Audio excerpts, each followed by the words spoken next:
और चलिए 5 मिनट में 25 अहम खबरों से बुलेटिन की शुरुआत करें। पीएम मोदी ने रोजगार मेले का उद्घाटन किया। देश भर में 45 जगहों पर रोजगार मेले का आयोजन हो रहा है। पीएम मोदी ने युवाओं को दिया नौकरी का तोहफा। 71,000 से ज्यादा बांटे गए नियुक्ति पत्र। रोजगार मेले में वीडियो कॉन्फ्रेंसिंग के जरिए पीएम हुए शामिल। संभल हिंसा मामले में बड़ा खुलासा। हिंसा में बाहरी लोगों के शामिल होने की जानकारी मिली। पुलिस को मिले लेटर में 5 जिलों से लोगों के आने का जिक्र है।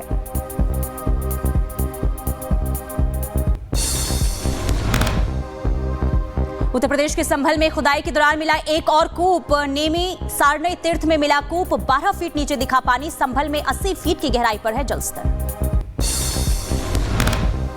अल्लू अर्जुन के घर तोड़फोड़ का मामला। तोड़फोड़ मामले में कांग्रेस कनेक्शन सामने आया है। कोंडंगल यूथ कांग्रेस का अध्यक्ष है आरोपी श्रीनिवास। अभिनेता अल्लू अर्जुन ने की अपने फैंस से अपील। पोस्ट कर लिखा, अभद्र भाषा का इस्तेमाल ना करें। फैंस अभद्र भाषा इस्तेमाल करने वालों पर हो एक्शन। यूपी के पीलीभीत में खालिस्तानी कमांडो फोर्स के 3 आतंकी ढेर किए गए हैं। यूपी और पंजाब पुलिस ने मुठभेड़ में मार गिराया। AK-47 राइफल और पिस्टल बरामद किए गए हैं। गुरदासपुर में चौकी पर ग्रेनेड अटैक के आरोपी थे।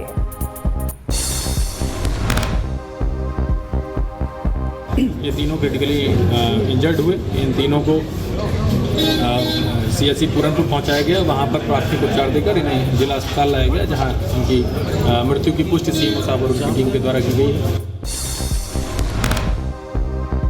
लखनऊ में बैंक चोर गिरोह का एनकाउंटर हुआ है। मुठभेड़ में एक बदमाश गिरफ्तार। 2 फरार बदमाशों ने बैंक में सेंध लगाकर की थी चोरी।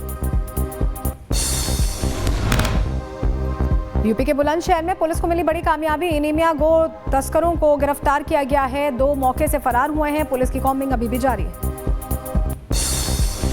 लखनऊ में दबंगों के हौसले बुलंद हैं। चलती कार से की हवाई फायरिंग। वीडियो सोशल मीडिया पर वायरल। यूपी के एटा में बाइक चोरी करते चोर CCTV कैमरे में कैद हो गए। पीड़ित की तहरीर पर पुलिस चोर की तलाश में जुटी हुई है।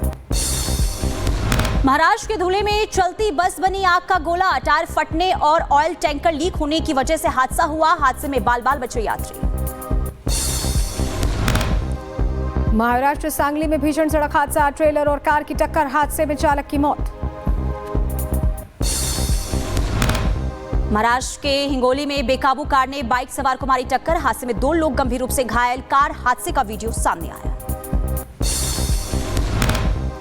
IDF का हिजबुल्लाह के ठिकानों पर हमला जारी है। नए ठिकानों को इजरायली सेना बना रही है निशाना।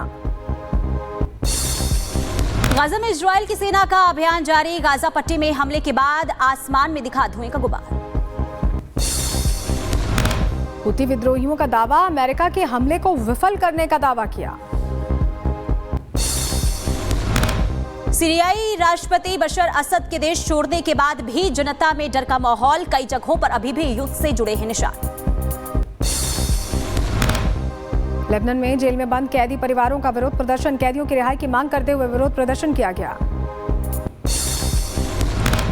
पनामा के राष्ट्रपति ने पनामा नहर को वापस लेने की ट्रंप की धमकी पर जताया आपत्ति। ट्रंप ने पनामा नहर को वापस लेने की धमकी दी थी। ब्राजील में ढहा एक पुल। पानी में गिरे 3 ट्रक्स। हादसे में एक शख्स की मौत। खबर मिलने के बाद घटनास्थल पर पहुंची रेस्क्यू टीम। अमेरिका के टेक्सास में पुलिस से भागते हुए ट्रक ड्राइवर ने टेक्सास मॉल में टक्कर मारी। आपको बता दें कि जिससे कई लोग घायल हो गए। फ्रांस के मायोट में चक्रवाती तूफान के कारण सैकड़ों की मौत। फ्रांसीसी सैनिक लोगों को मदद पहुंचाने में जुटे।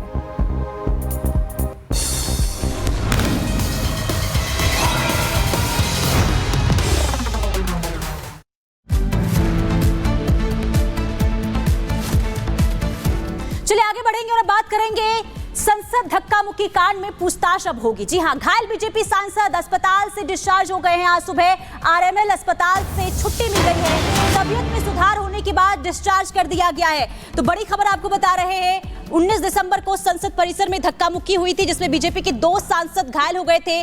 RML अस्पताल में उनका इलाज चल रहा था और अब जानकारी सामने आ रही है कि उनकी तबीयत में सुधार के बाद उन्हें आज डिस्चार्ज कर दिया गया है। लेकिन दूसरी तरफ आज क्राइम ब्रांच दोनों घायल सांसदों से पूछताछ करेगी। के पीछे चोट लगी थी, उनका भी BP बढ़ गया था काफी और उनका भी BP कंट्रोल हो गया था। बट अब सर का दर्द कम हुआ तो फिर उन्होंने रियलाइज़ किया कि गर्दन में भी उनको दर्द हो रहा है। तो असल में जब दो चोटें होती हैं तो अटेंशन पेशेंट्स का यूजुअली एक चोट पे ज़्यादा जाता है, तो वो दर्द कम हुआ होगा तो फिर उन्होंने रियलाइज़ किया कि गर्दन में भी तो मसल पुल लग रहा है कि गर्दन में उनको मसल पुल हो गया था।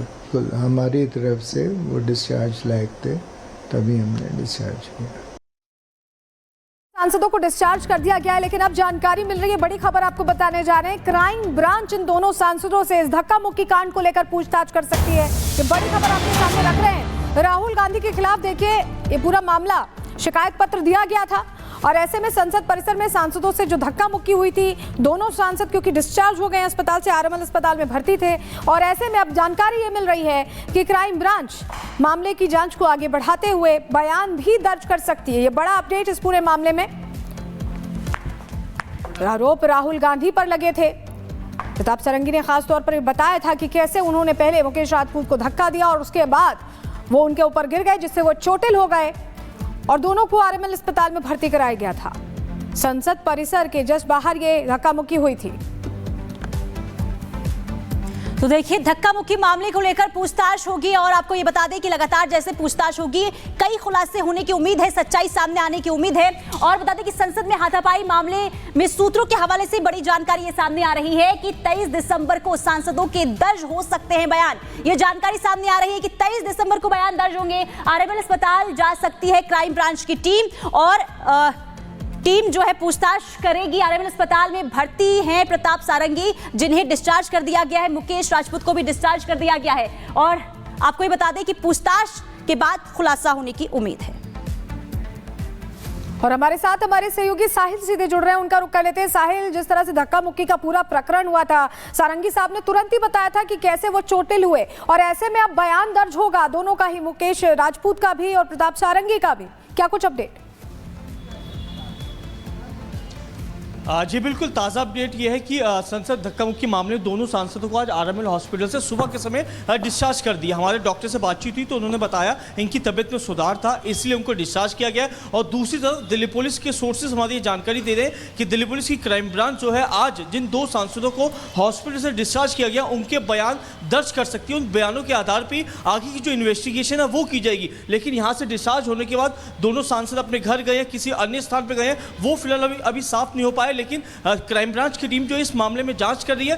पहले ये पूरा मामला जो था दिल्ली डिस्ट्रिक्ट पुलिस के पास था, लेकिन हाई प्रोफाइल पॉलिटिकल मामला है। इस मामले को दिल्ली पुलिस की क्राइम ब्रांच को सौंपा गया। क्राइम ब्रांच की इंटर स्टेट सेल जो टीम है, डीसीपी संजय सेन, वो इस पूरे ऑपरेशन को देख रहे हैं। और माना जा रहा है कि बयान दर्ज होने के बाद जिस जगह पर घटना घटी थी संसद के अंदर, वहाँ की सीसीटीवी कैमरे, मोबाइल फुटेज और जो वहाँ पे कैमरामैन मौजूद है उनकी जो फुटेज है वो देखी जाएगी। और सीसीटीवी देखने के लिए स्पीकर को लेटर लिखा जाएगा। लेटर के बाद ही आगे के जो स्टेप है वो किया जाएगा। और माना जा रहा है कि आने वाले टाइम पे पुलिस जो है इस पूरे मामले में सीन को रिक्रिएट भी कर सकती है। लेकिन सीन रिक्रिएशन से पहले स्पीकर को लेटर लिखना होगा, उसके बाद ही इस मामले में आगे का जो स्टेप है क्राइम ब्रांच ले पाएगी। लेकिन नजरें अब क्राइम ब्रांच की टीम पे टिकी है, क्योंकि क्राइम ब्रांच ने पहले ये जानकारी दी थी कि वो हॉस्पिटल में एडमिट है। वो अपने बयान देने के लिए अभी उनकी तबीयत में सुधार नहीं हो पाया, लेकिन आज डिस्चार्ज हो चुके हैं। क्राइम ब्रांच सोर्स बता रहे कि आज वो जा सकते हैं और दोनों सांसदों के जो है बयान रिकॉर्ड करेंगे। उसी बयानों के आधार पर पुलिस की